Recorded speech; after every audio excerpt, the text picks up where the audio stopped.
newspaper. A U.S. maker of animal feed has admitted to breaking the rules meant to keep mad cow disease away. American authorities say the Washington state company sold cattle feed contaminated with animal tissue. They say the risk is small, but it's believed contaminated feed was what infected the one cow in Canada. And a warning about cattle feed from authorities in this country, actually an old warning that's come to light in newly released documents. 5 years ago, senior officials at Health Canada told the Canadian Food Inspection Agency it had concerns about what was in the feed and why.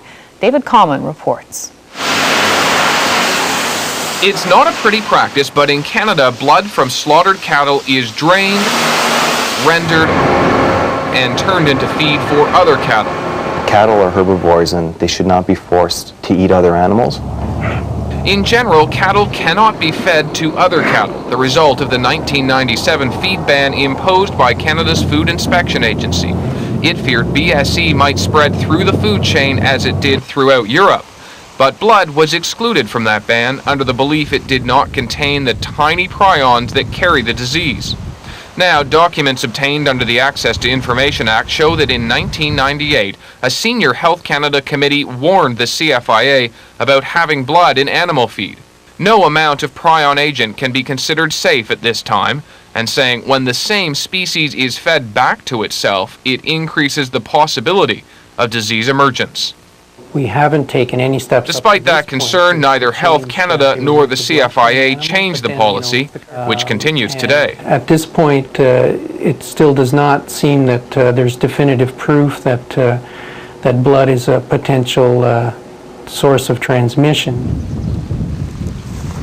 But there is also no definitive proof it's safe. Not knowing for certain prompted most of Europe to ban the use of blood in cattle feed. We're going to find a lot of people looking at whether it is necessary to tighten up the regulations, whether it's necessary to go all the way to the ones that are now in place in Great Britain. Obviously, no one knows. Many groups say allowing blood into cattle feed is yet more proof Canada was too lax in protecting the system. Instead of taking these precautionary measures, we've placated the industry and hoped for the best, and now we have mad cow disease. In essence, we gambled with our industry and Canada lost. But with the presence of that one case of BSE and the fear of more, the CFIA and Health Canada are reassessing all of Canada's animal feed regulations, including whether cattle blood should continue to be in cattle feed. David Common, CBC News, Regina.